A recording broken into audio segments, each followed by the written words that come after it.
Ohio tout le monde, j'espère que vous allez bien. Merci pour vos retours sur ma dernière publication, j'apprécie vraiment. Sans plus tarder cette fois-ci, on commence la review du chapitre 112. Allez, c'est parti.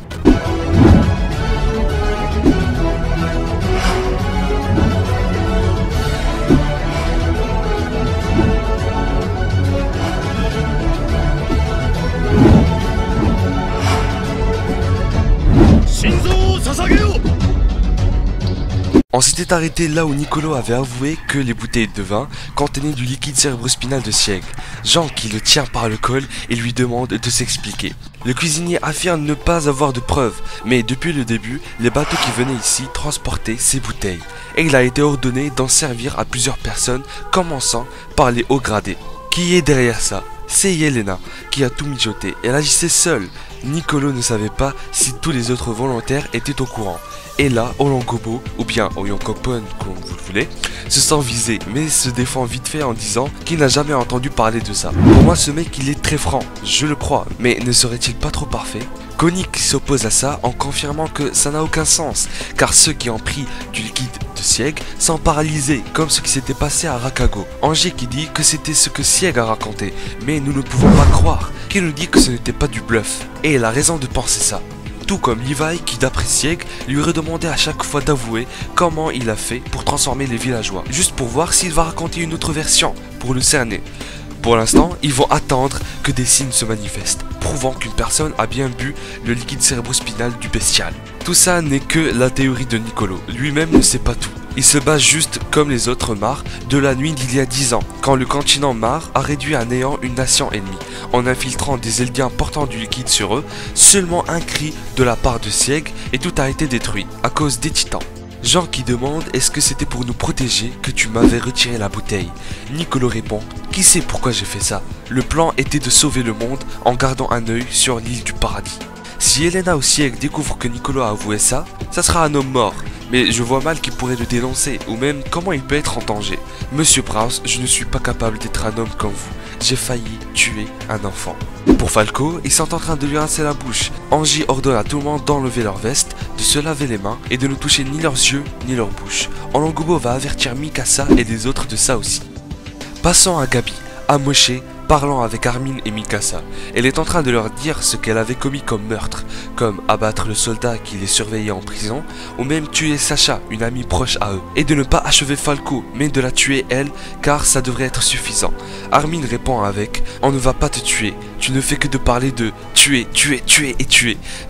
Tu me fais rappeler quelqu'un. » Il faisait allusion à Eren, et le voilà qui rentre soudainement, montrant sa main qui saigne, genre il peut se transformer quand il veut, alors ne faites pas les malins. D'un autre côté, Falcon en train de prendre un bain, on va dire, par Jean et Angie, quand vient la faction Jaeger avec Floch, Louise et le reste, pointant leurs armes sur l'escouade Levi et demandant où se trouve Sieg. Et lui dit que nous ne voulons pas nous opposer à vous. Mais n'as-tu pas reçu une demande pour négocier de la part de Pixis? Floch répond oui, affirmatif. Mais on a refusé. On ne négocie pas avec les corps d'armée. Il dit qu'il ne faisait pas confiance à Pixis, car il doit être sûrement en train de chercher un moyen pour récupérer l'originel pour le donner à quelqu'un d'autre. Elle commence à lui poser des questions, et là, en étant badass, répond « Ai-je l'air de ressembler à tes soldats honnêtes qui répondent à chacune de tes questions en chargeant son flingue? Dois-je te le prouver? J'aimerais bien que tu viennes avec nous avant que je ne sois obligé de le faire. » Jean se demandant comment la faction Jaeger les avait trouvés. Le responsable de ça, c'était Krior. Ou je ne sais pas, un nouveau personnage Mars. Il répond que oui, c'était lui, car il voyait Nicolo trop proche des Eldiens, et il savait que ce jour allait arriver. Angie qui leur révèle que les bouteilles contenaient du liquide cérébrospinal de Sieg, et qu'ils sont tous tombés dans un piège. Je crois que Floch était au courant, mais renie ça, en voyant Nicolo déçu de lui, car elle lui a dit qu'il n'avait aucune preuve, que ce que le cuisinier disait était vrai. Ils vont prendre avec eux Angie, Jean, Connie, Nicolo, et même la famille Braus. Floch qui s'avance en disant que les hauts gradés vont paraître encore plus stupides. Angie n'avait même pas révélé qu'ils étaient aussi des victimes, et ça prouve que Nicolo était bel et bien au courant des bouteilles de vin. Regardez cette réaction, bordel. Ils vont tous partir, mais avant, il informe ça à Eren. Tout le monde, les mains sur la table. Eren qui voulait parler avec ses amis, en disant qu'on ne pourra pas sauver Eldia sans aucun conflit. Ce qui est l'opposé d'Armin, car lui il veut toujours discuter, trouver un moyen d'entente pour mettre sa main sur la liberté. Celui-ci qui lui dit à son tour que c'est nous qui voulions te parler, Mikasa et Armin. Savoir à quoi tu pensais, qu'est-ce qui t'a amené à attaquer Mar tout seul? Si tu es du côté de Yelena et Sieg, et là il le coupe en disant « Je suis libre. Peu importe ce que je fais et ce que j'ai choisi, je le fais de mon plein gré. » Il avoue que c'est lui qui voulait parler à Yelena, et non pas l'inverse. Vous vous rappelez de la nuit durant la cérémonie. Mikasa l'opposant en disant qu'Eren, tu es contrôlé. Tu n'es pas du genre à mêler ses problèmes à des innocents et des enfants, même s'ils sont d'un continent ennemi. Car on se rappelle qu'il avait buté des centaines de personnes à Mar, et c'était tous des innocents. Enfin, il y en avait beaucoup surtout. Un petit regard à gauche qui montre que soit il en a marre de Mikasa, ou qu'il s'en fout. Mikasa commence à lâcher. Tu m'as protégé étant petite et tu as enroulé cette écharpe en levant ses mains. Eren dit, remets tes mains sur la table. Il obéit bizarrement. Eren s'était caché à Revelio et a parlé avec Sieg. Entre frères, il précise. Et il a découvert que son demi-frère connaissait beaucoup plus de choses que ce que Mar savait, en tout cas. Je me demande comment il a su qu'Armin allait toujours rendre visite à Annie. Peut-être que ce qu'il va dire par la suite est la réponse. Si les souvenirs jouent un rôle très important pour le développement de la personne, cela voudrait dire qu'une partie de toi est devenue celle de Bertolt. Car on sait qu'il était amoureux d'Annie. Même avant de mourir, il avait crié son prénom. Quand Armin fut sauvé, il voyait le colossal pleurer. Pourrait-il que ça soit l'esprit de Bertolt? Bref, il continue avec une partie d'un ennemi amoureux d'un autre ennemi, c'est-à-dire Bertolt avec Annie, est en train d'influencer une fraction de ton jugement. Toi qui es un titan shifter, toi qui n'étais pas si doux comme ça, tu n'as jamais soutenu un ennemi. À chaque fois ton jugement nous menait à la réponse. Mais maintenant, à chaque fois que tu parles, c'est pour dire on doit négocier. Armin, tu ne sers à rien. C'est toi qui es contrôlé par l'ennemi. C'est trop méchant ce qu'il dit, mais si c'était vraiment la vérité, là, Eren peut aussi être contrôlé, on ne sait pas vraiment. Bon, je continue. Mikasa qui demande où voulais-tu en venir? Et il répond, ce que je veux dire c'est qu'il n'y a rien qui nous éloigne le plus de la liberté que l'ignorance. D'ailleurs c'est le titre de ce chapitre. Et il dit qu'il a aussi beaucoup appris sur les Accorman.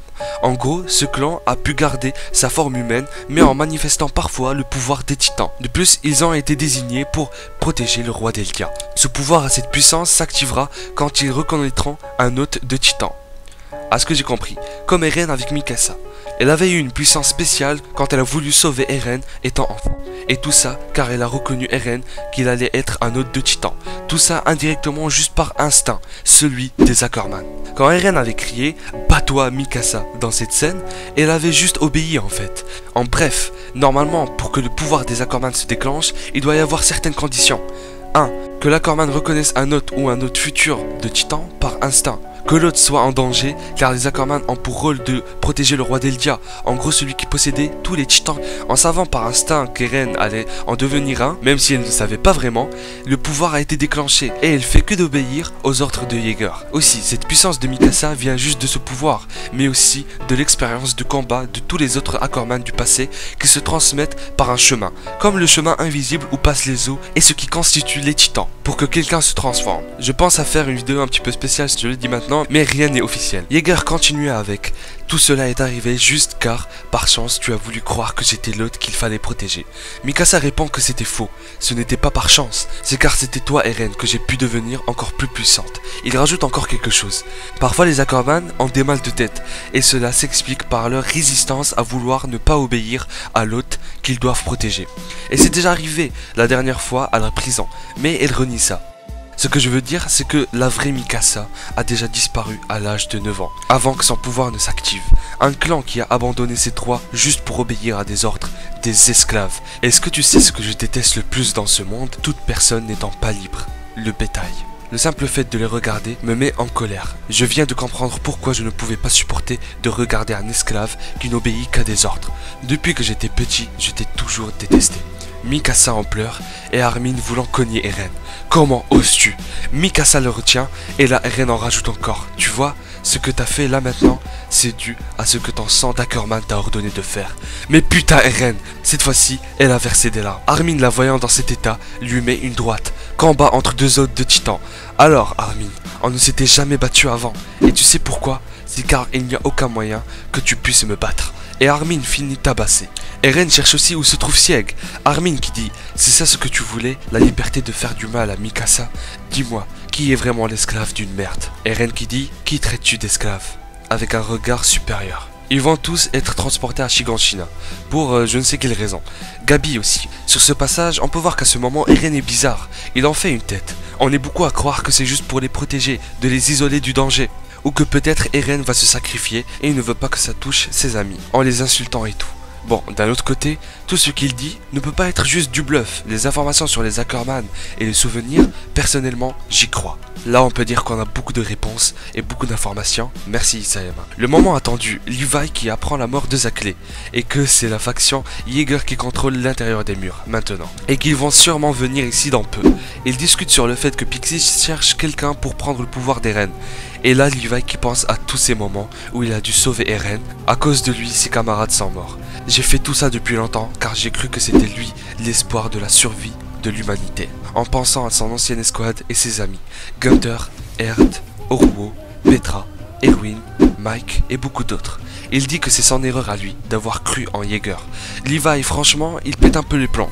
Je vous le dis clairement, ça m'étonnerait pas qu'à la fin, il se laisse dévorer ou bien tuer, juste car il en aura marre. Sa vie n'aura plus aucun sens, surtout après avoir tué Sieg, je pense. Il dit à ses soldats qu'on devrait donner le pouvoir du bestial à quelqu'un d'autre et non celui d'Eren. Et après quand Historia accouchera, dans quelques mois, elle le prendra à son tour. Et là les autres lui disent qu'on ne peut pas attendre encore des mois, car Mar peut nous attaquer à tout moment. Et c'est vrai, Ackerman qui répond qu'on les contre-attaquera alors. Comme si c'était simple.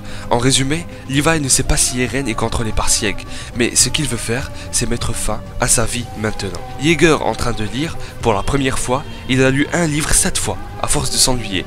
Là, le malin lui demande s'il y avait encore du vin. Et Levi répond, ça fait 1 mois qu'on est ici, pas une seule goutte restante. Ce bâtard avait posé cette question exprès, juste pour savoir si tous les soldats ont bien bu. Il est en train de jouer la comédie. Il s'en va, Levi qui lui dit continue de lire, et lui qui répond tu es le chef. Les choses sérieuses vont commencer, mais prendront vite fin. Levi veut tuer Sieg depuis le temps qu'il attend ce moment pour tenir la promesse qu'a fait à Erwin. Erwin, je crois que je vais enfin pouvoir terminer ce que j'avais commencé. Ta mort ne sera pas vaine. Il se retourne et aperçoit Sieg en train de courir, s'approchant vers les soldats et hurlant de toutes ses forces. Je ne sais pas si tous les 30 soldats ont été transformés, mais pas mal d'entre eux tombent du ciel en titan, bordel. Levi, que vas-tu faire? NANI?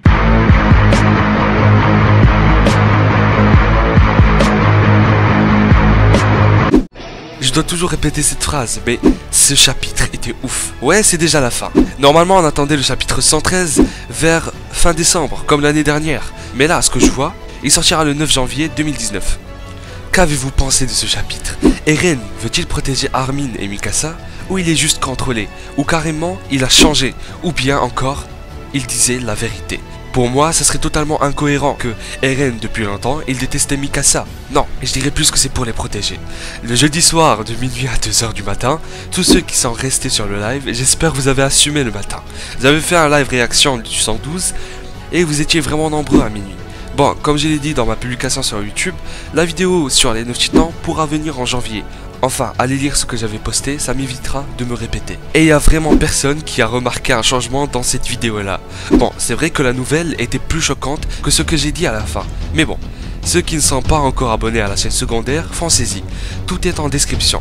Si la vidéo vous a plu, partagez comme d'habitude. On se retrouve pour une prochaine vidéo et à la review du 113. Faites-moi part de vos théories et de vos ressentis pour ce chapitre. Je vous lâche un énorme qui droit dans la gueule. Et à la prochaine. NANI?